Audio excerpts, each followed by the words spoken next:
E hoxe tamén falamos dun deses oficios que vai desaparecendo a medida que os seus profesionais chegan á xubilación, o de reloxeiro. Durante décadas arranxaron e puxeron a punto maquinarias e movimentos para medir o tempo, pero a falla de relevo xeracional e o cambio de gustos dos clientes están levando a moitos destes negocios a pechar definitivamente.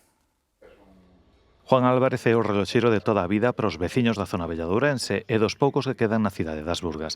Leva 53 anos na profesión.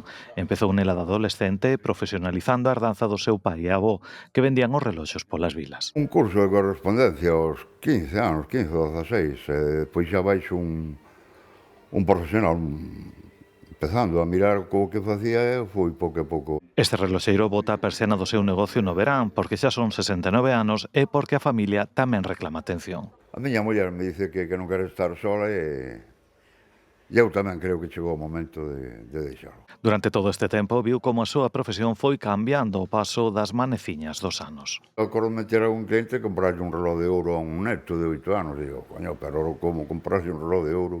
E sí, hai de todo. Unha profesión máis a de reloxeiro que se enfronta como a doutros oficios manuais á falla de relevo xeracional e que en Galicia un de cada 3 autónomos ten máis de 55 anos.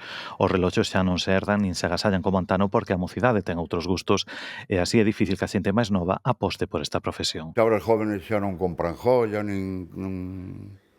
cambiaron os gustos. Eu me acordo Ourense xente que emigra viñen e compraban a familia, viñen e compraban aquí, agora eso non.